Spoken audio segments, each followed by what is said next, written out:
on such values and on such ideas of the significance of digital literacy and inclusion among school communities. When we talk about digital literacy and inclusion, so we just come to this understanding that technology has exponentially become a part of our lives, and this discussion is more relevant than ever, more specifically because we have in-depth challenges with regards to reaching out to people so as to aware them digitally and include them in this thoughtful dialogue of promoting digital inclusion through the medium of digital literacy, of course. So, sir, this brings us to the first question for you. And we'd like to know, how do you define being digitally literate and digitally included in a world where mostly everything is done on screens these days? Firstly, thank you, Nandita, for having me on the NISA Ed Talks. It's a pleasure to be on this platform with you all. And to your question, what is digital literacy? And I think the best way I would like to explain that is to take a common daily street life example, right? Let's take an example of a small, tea stall, which is in the corner of the street. And you see those all the way from villages to towns to cities in India, right? And one of the things we have seen in the last 3-4 years, which happen is that a lot of those tea stalls are now very actively accepting digital payment through the QR code, which sits on the top of the stall or on one of the bottle, and you just scan, pay for your tea or pay for your biscuits and move on, right? So let's take that scenario and talk about different levels of what digital literacy could be at a broad level, right?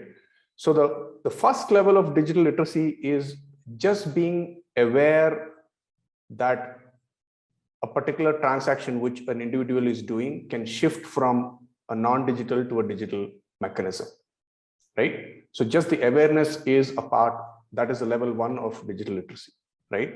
So a pawn shop person, first even being aware that, oh, I can take payments through, Paytm or Google Pay or whatever QR code mechanism, just that awareness is level 1, right? That awareness then translates into onboarding and using. And that step could be either self-initiated by that person or somebody else can come to that person and onboard that person. And that person then moves from awareness to usage stage, where he starts to ask his customers that you can pay on this QR code, right? Here, if you see, the digital is being used, but it's a little bit of a passive usage. Right? The person is saying, here is something, you scan and do what you want. And I know that I get the money, but I don't know how it happens and all that stuff, right? So that's usage level, right? From there, the next level would be understanding. Understanding means that this shop owner needs to understand that whenever the money goes, whenever somebody pays, I get that money in my bank account or whatever account is attached to it. And the moment that happens, I need to know how to take the money out and use it for other things. Wherein the transaction of asking somebody to pay in a passive usage mode turns to I as a shopkeeper paying using digital money to other suppliers of mine, right? So from a passive usage level to an active usage level, right? And in understanding also is the fact that now that the money is coming into my bank account, this is all trackable, transactable, and I need to be aware of keeping a track of whether I'm coming into the taxable bracket or not. And if I am, then I need to being aware of all those other things. This is the active usage and understanding level. Then comes the next level, which is create, right? Which is a higher level of digital literacy, where I as a shopkeeper might create a WhatsApp group of my regular customers. And then if a new product is available, I actually send out a WhatsApp message or something like that saying, oh, we have started putting this new soft drink, next time you could try, right? And kind of using mechanisms to reach out. So I would say awareness, passive usage, active usage, plus understanding, and then a creator state. So these, I think, are the broad levels of what you can categorize digital literacy into. And I use this very simple example because we see it in our daily lives, and that kind of similar example applies for schools, teachers, doctors, hospitals, any sector you take. Yes, so definitely. I think that was very rightly put, and it's a very simple example. I'm sure our viewers will understand this example because it's a whole cycle. The whole conversation takes place actively and then from passively to being active. Yes, sir. So as you said, sir, that that's how it takes place within the school community also. I'd like to ask you, prior to the advent of COVID-19 and online classrooms, smart learning was not an alien concept for for most of us actually. And we saw some studies pouring in from the foundations like Azim Premji or even Central Skirt Foundation. And even NISA came out with its own learning loss report. And it showed that there is huge academic aggression with regards to mathematics and reading challenges, basically. It also showed us that this concept of smart learning is actually a concept for most of the students than a reality. So I just we'd like to know in what ways can our edtech industry help with this gap and accelerate digital inclusion for the school community? Fantastic question. And I think it opens multiple dimensions. It's a broad question and opens multiple dimensions, but let me just put some brackets here in terms of what I would like to respond to. Firstly, when you say smart learning, I imagine you mean digital learning. Exactly. So if we stay in that realms, one of the things we need to understand is, firstly, we should not look at ourselves as a tech sector. I fundamentally believe we should look at ourselves as education sector, which is tech enabled, right? And that is a big difference. And how are we leading the intervention? Are we leading the intervention with technology, or are we leading the intervention with the pedagogy? Right? Technology can be a part of pedagogy, right? So I think one fundamental thing which happened when COVID came is there was a lot of digitization of offline experiences, assuming that if you record your teaching class and send it to your children, they could just see your class on a phone and learn, right? So I think there was a false notion of you can teach on the phone screen in the same way you can teach in the classroom, which is really not true, right? One of the big things which the entire sector missed in the COVID onslaught is thinking about techno pedagogy. How do I teach differently when I'm teaching through a screen versus when I'm teaching in a classroom, right? Not only teaching, how do I assess differently as well, right? How do I test differently, right? On one side. On the other side, the ability of the child or the learner, this problem cuts across even a pre-primary child all the way to the university, particularly when COVID hit, is what is the learning process as a digital learner, right? Nobody has told anybody what that even means, like to be a digital learner, right? Yes. So I think there are these few steps which we had to, I think either we forgot or we didn't have enough time to figure those answers out before we actually techified, digified a ton of things and threw it out into the Ethernet and internet and expected things to happen, right? Yes. What we see now is basically a result of missing those 2-3 critical steps, right? So as an edtech sector, I think fundamentally we have to create an education service, not a technology service. We have to create a education service or a pedagogic based services which uses technology elements to make things easier, faster, scalable, or trackable, right? I think that fundamental premise is important on the edtech side, be it startups, be it NGOs which are trying to do edtech, all of them. Again, fundamentally, everybody is doing what they're doing with good intentions, but I think some of these things need fundamental thinking shift, which I think because of the urgency of COVID, we didn't have time to do all of that stuff, right? it's a good opportunity now that COVID is back, and obviously we might exist in a hybrid future kind of a situation to go back to these problems and try and start answering them, right? Now, when on the other side of the ball or the coin are schools or institutions which are taking these things and embedding into their system, right? Now, there needs to be a little bit of capacity building or decision-making building, which helps school owners or institutional owners to be able to assess which solution is education and learning solutions which is powered by technology versus which one is just a technology push, right? So the ability to differentiate on the buying side is also required, right? Now, this obviously is not going to be solved in a short period of time. Anything when new sectors and new subsectors are getting set up, it is a 5 to 10 year cycle always, right? Yes. I would say EdTech was in the nascent 1.5 year stage when COVID hit, right?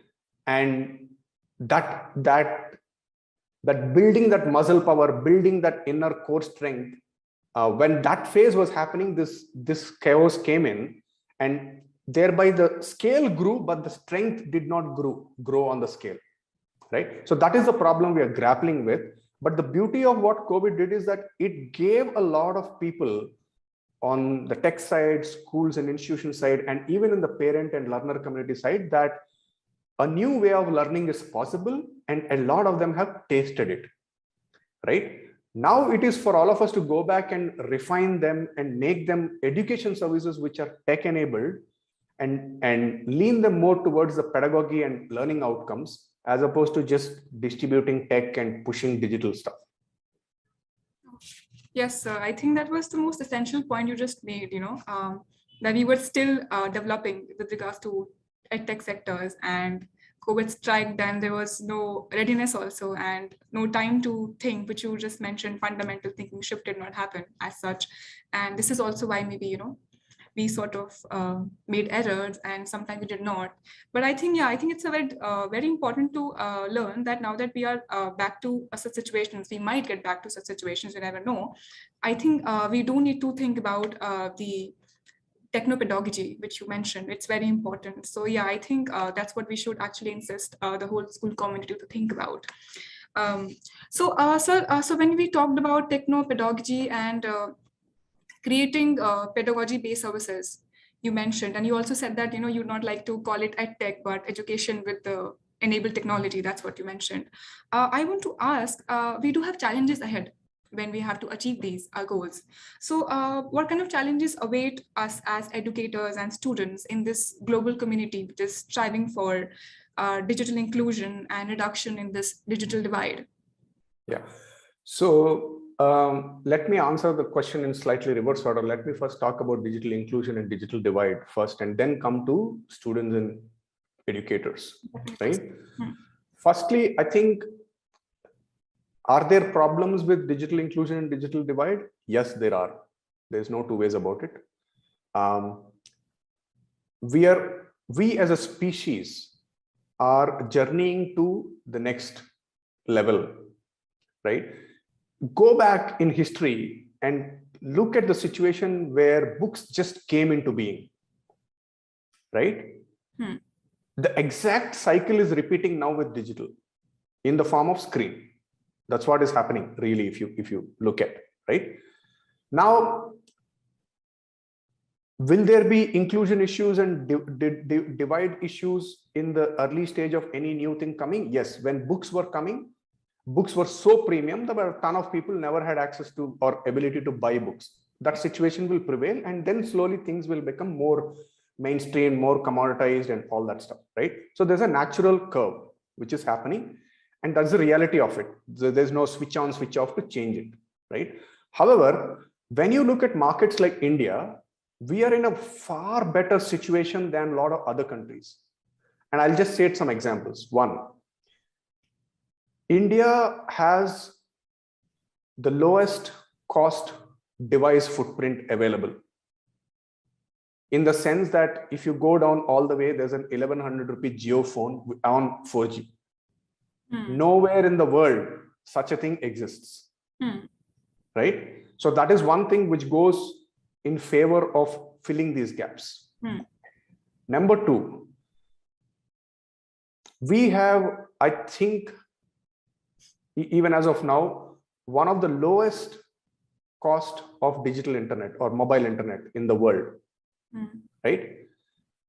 Anybody can easily get a 2 GB per day at almost like nothing in terms of cost. Like a 2 GB per day is as affordable as a cup of tea on the street corner stop, right?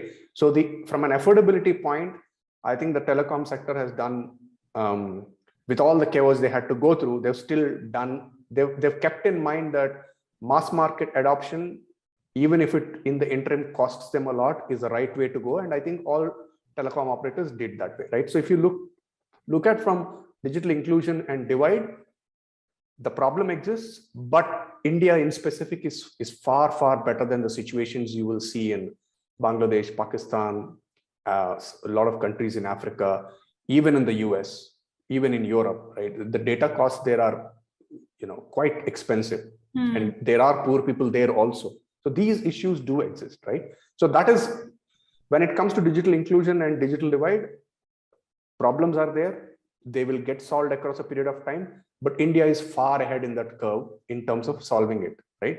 The fact that a banana cart owner, a guy who sells bananas on a cart at the street corner is taking digital payment is an indication of maybe how better we are in comparison to a lot of other markets, right?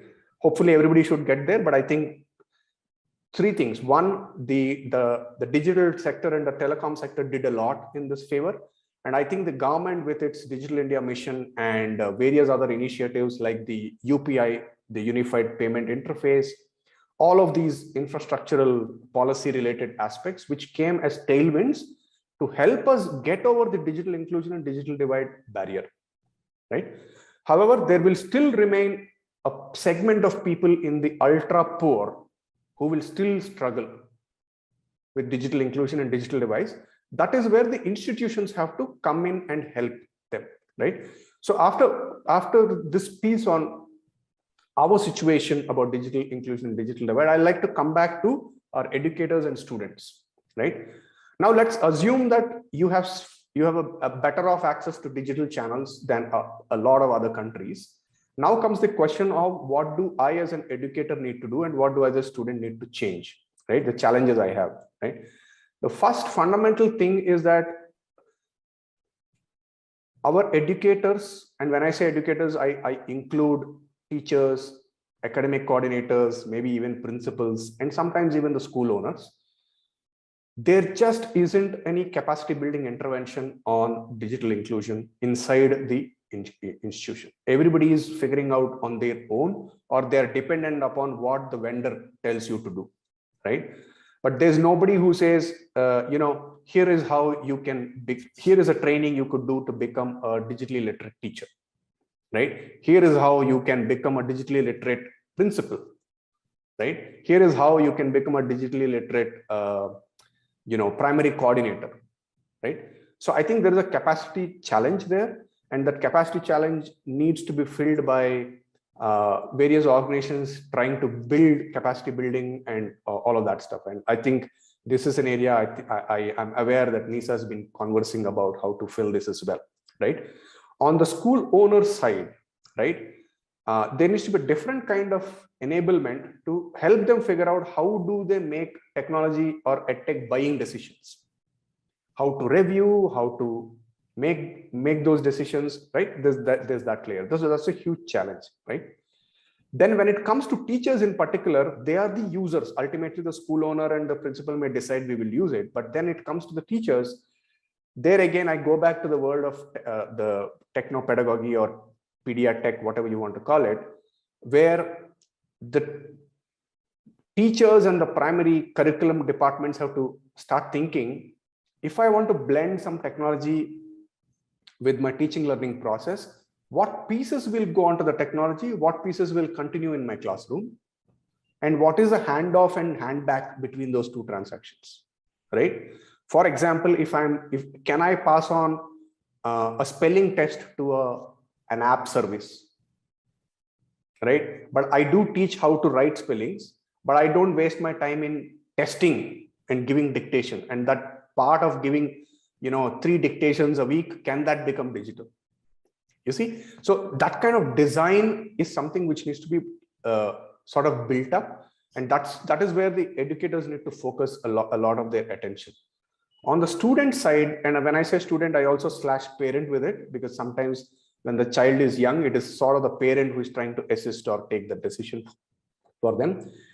There, we need to really figure out things like screen time balance, how much you put on the screen, how much you create paper related work, right? So all of that kind of balance is a huge challenge which we need to do. And the answer for that challenge is how the schools and institutions create your work at home. Like, this part of the work you do digitally, this part of the work you do on paper. You might take a photo and submit, but you need to do on paper. You will not do on a screen, right? So I think there are these kind of challenges which are there. And these are big challenges. These are not small challenges, because the number of teachers and students we are dealing with as a country is in the order of hundreds of millions, right? So that's how I would see it as. I mean, we can drill down on a ton of challenges, but there are these big challenges which I would like to place on the table for us to consider first. Yes, absolutely, sir. I think one of the factors you talked about was dependency factor, the capacity factor of these schools, institutions, basically, to even conduct trainings for our teachers or even principals so that they can be digitally literate. And I actually agree with this point where you mentioned about the screen time balance. It's our biggest challenge, because when I myself was sitting for an exam, we have to write an exam on paper and click a picture and send it to our universities. But still, I think a lot of things changed during that time, because we were mostly studying on a tablet, and no learning was happening through a page or a book. So I think, yeah, it's definitely a bigger challenge. And you're right, actually, in all aspects when you say that it's a responsibility on both the sides here. Absolutely. Absolutely.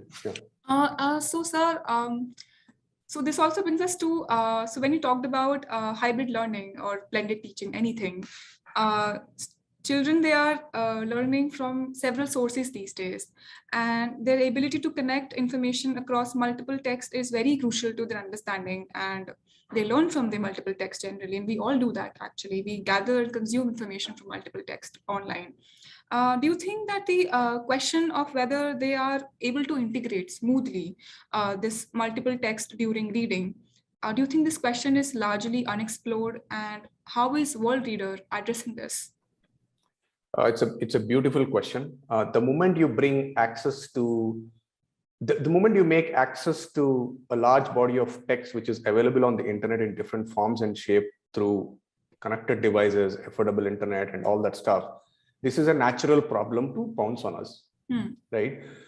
It's such a big natural problem that the amount of time to take to decide which sources I read and which sources I discard, actually that time is more than your reading time sometimes.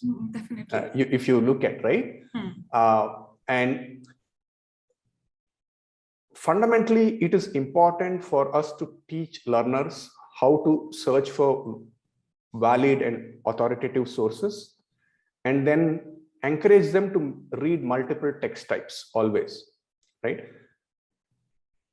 Because a same topic can be dealt in 2 research projects from different dimensions, and when somebody reads them through both those documents, they will then come up with their own synthesis of what they think or feel about that topic. If you read only one research paper, then your opinion is jaded by that paper, right? That happens with textbooks also. Like, for example, if you're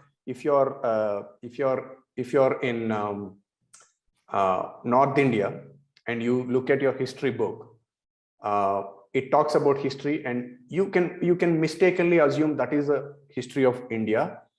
And then later on, when you travel to Bangalore 15 years later, when you're in Bangalore or Chennai for work, there you realize, oh, there's a ton of other history which I never knew, right? So that is a natural situation to happen. So multiple text sources is always important, welcome. In a typical classroom, you have very limited time to do that, and you will be very selective. But once you're able to get onto the digital learning experiences, the horizons of that open up. So it's something which we need to encourage. However, the challenge is we need to teach the learner how to assimilate multiple things. That is something we don't teach in our classrooms yet in a very good way. I think there are references of that in high school level in the national education policy right now, which never was there before, which I think is a welcome step. But we have to see what kind of pedagogic instruments are being created to be able to teach that to children in classroom, right? Moving on a little bit, you talked about how do we try and address that in Worldreader, right? For example, I'll take an example. That's the best way to do it, right? Let us say you are going through your EVS class in grade 3 and you're talking about water cycle, right?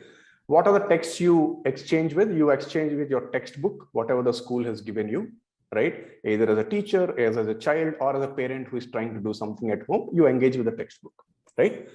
What we do in Worldreader is that we attach a storybook alongside with that topic. And we say, here is a collection of storybooks for grade 3, aligned to the water, concept. Here are 2 storybooks you could read, right?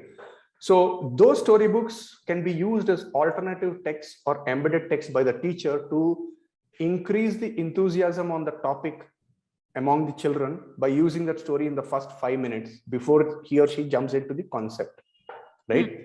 So convert that textbook transaction to a story trigger, excite the audience, and then start talking about the textbook material in conjunction to the story, right?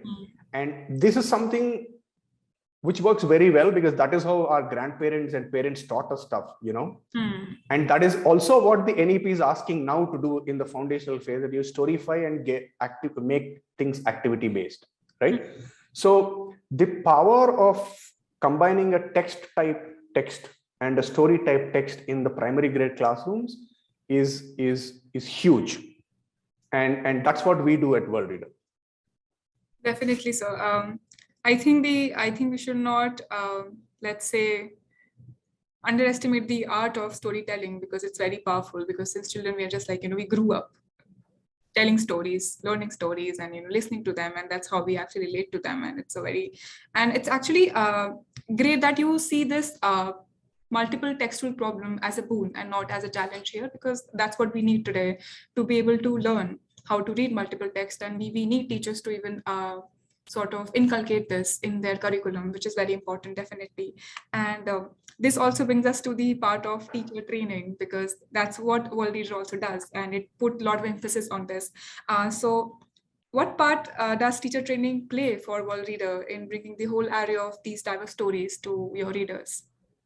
Yeah, so I think fundamentally, teacher training and teacher capacity building is the foundation of Worldreader's work. When we want children to read or parents to read at home to children, that gets triggered through teachers, right? And that gets triggered by teachers actually demonstrating that in the classroom, so that transaction can be repeated at home, right? So for Worldreader, teacher training is very important in any program we do, not just in India, but around the world, in lots of countries we work in, right? And when it comes to teacher training, we focus on 3 big dimensions, right? We obviously work in the pre-primary to primary segment, and our whole ethos is about converting children to readers for life. And that means basically creating passion for reading. And the best way to do that is through storybooks, right? Now, the whole concept of how do you bring storybooks into a classroom and use them is something which is alien to a lot of teachers. So that need to be taught first, right? How do I use a story, take off my class, or take off a concept, right? And then go into the content part of it, the teaching part of it, and the principles and concepts and stuff like that, right? One is that aspect of training. The second is, how do I tell a story and how do I convert that story conversation and reading conversation to reflection, right? For example, the orientation on where to pause, what kind of questions to ask in between a story or reading exercise, right? So that we assume that that is something which a lot of teachers would know, but the reality, what we find is, it's not that all teachers know. They need help and support there, and a lot of teachers are actually very appreciative of that help and guidance when it comes, right? The third aspect is, how do you do the techno pedagogy of your classroom, right? For example, when we take the water cycle, how do you plan your time? I'm going to use the Worldreader's BookSmart service for the first 5-10 minutes to excite. Then I'm going to my concept. Then I'm going to do some activities. Then I'm going to send a homework back home to the parents, asking them to go and reread the story which I read 2-3 times in this week at home using the Worldreader's bookmark. So there's a design, right? So we also focus on that part so that teachers are able to weave in technology tools or edtech tools into the main teaching learning process. I think one of the important things we believe is that edtech should not come and replace what's happening in the classroom. What is happening in the classroom, which is teaching learning, is the primary thing, and that should happen. edtech services, technology services, digital services can come in only as embeds into that. Now, who is going to embed? Not somebody from outside. It is a teacher who's going to do it. So they need to be taught how to do it. Yes, sir. And once you teach them, and once they practice this a little while in their classrooms, they actually figure new methods. So this is not like teaching, like, here is how you do it and just do like this. So our training is more about inspiring them how they could embed.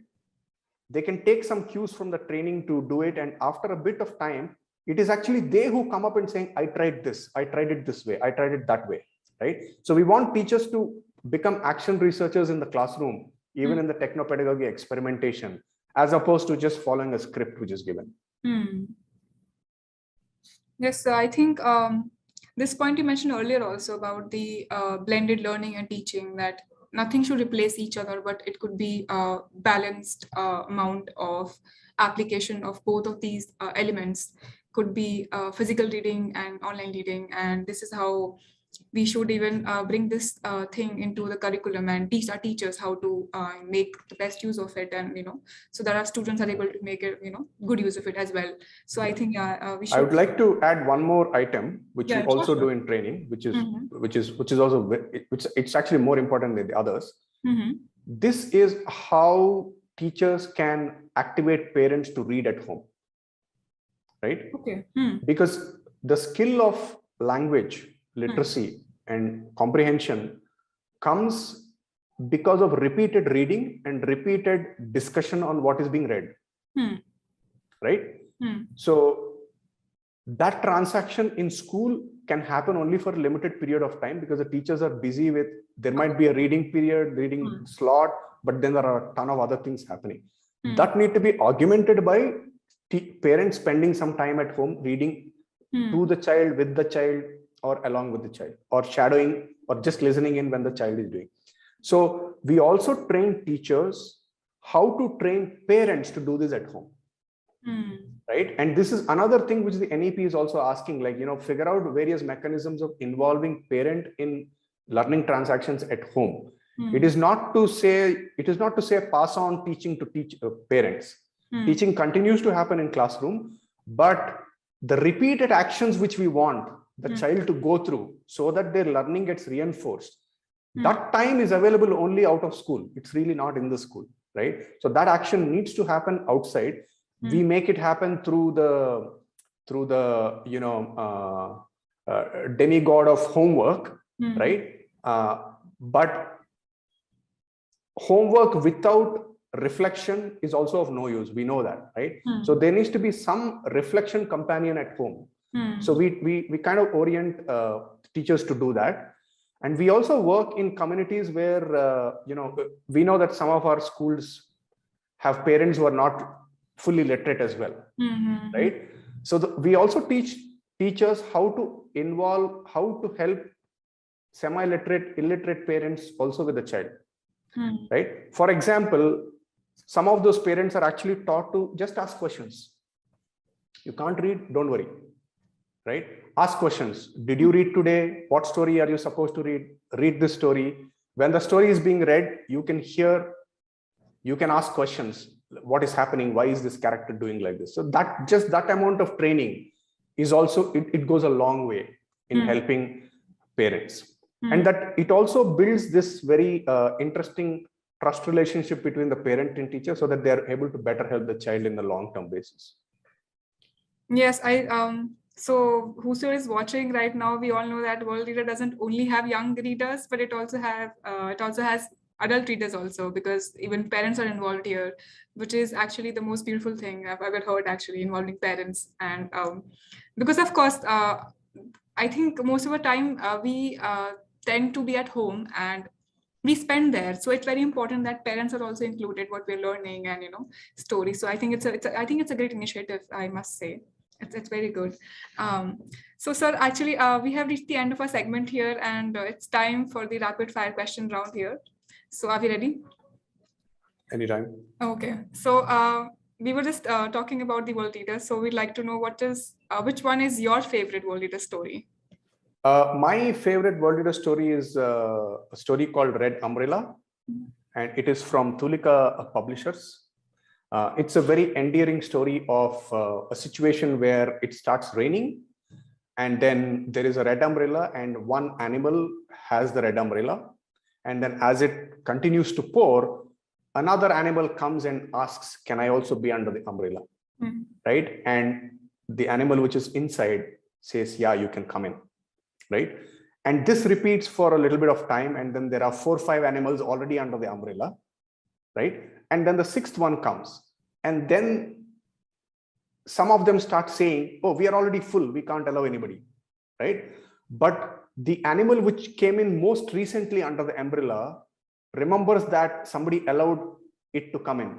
So it is empathetic to the animal which is now wanting to come in, as opposed to the other animals which already came in before and forgot that value of the fact that somebody was empathetic to them. So firstly, it is an animal story. It's very colorful, illustrated well, and it has that whole visual element of endearing to children because of all the cute animals which are there. But in stealth, what it is doing is it's teaching empathy. And it is also teaching, it's easy to forget who people have been kind to you. So you have to be a little bit deliberate about being kind, right? So I love that story for those few reasons. Yeah, I mean, it's good to learn such values from such stories. And also, we'd like to tell you that this story has been listed as our book review also in NISA Namaskar. So you have to subscribe to it and read the book review as well, because that's an amazing story, of course. So, sir, what are you reading at the moment?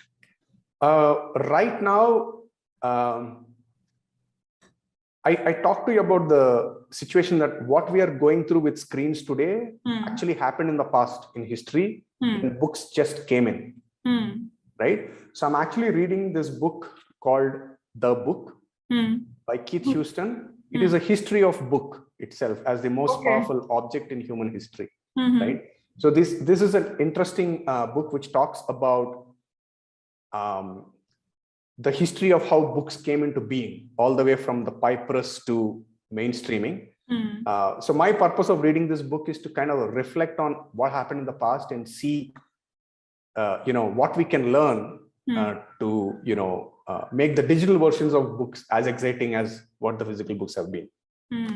I think I don't know if you've read this and you've reached the topic where I think they must mention this, that we had this biggest library in the Library of Alexandria in Egypt. It got bombed, right? That was very interesting, actually. So, sir, you've talked about the first, your favorite Worldreader story and what book you're reading. Now we'd like to tell our viewers and audiences, how to develop a reading habit in the first place. Oh, that's an interesting question. So from my point of view, reading becomes a habit not because of reading, but because of the reflection which you do while you're reading. As a child, you might do that reflection with a parent or an adult or an elder sibling, asking questions and having conversations about it. But as you become an independent reader, you do the reflection within yourself, right? So for me, the trigger of becoming a habitual reader is in the habit of reflection. And that reinforces and increases the urge of you wanting to read more, right? Because if you want to reflect more and better, that comes because of the volume of stuff you read. So the need for reading automatically gets created when you have a habit of reflection. And I have a strange habit, actually. So I don't read one book at a time. I actually read 2 or 3 books at a time. And sometimes I pick books which are having some slightly counter points of view and kind of read them in parallel. So that's just one interesting way for me, because that significantly increases my reflection context, because I need to counterbalance the views which are there in both. And then, my cognitive adrenaline and output is far higher when I combine books as opposed to when I read single books.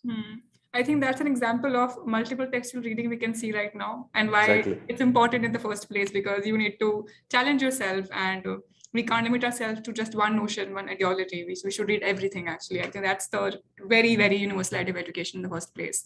So thank you so much for being here with us today. I think it was a very, very engaging discussion today, and I hope you enjoyed the discussion, and I hope viewers have enjoyed the discussion as well. And in the end, we can only hope for more accessible and inclusive approaches towards the path of digital literacy, as we talked about. And thank you all for watching this discussion with us. And if you have any question, please shoot your comments in the comment box in Facebook or YouTube, wherever you're watching, and we'll be happy to respond. Also, keep watching and listening to us, because we foster new communications, new conversations, and that's all which matters to us right now. Thank you so much. Thank you, Nandita, for having me. It was a pleasure speaking to you.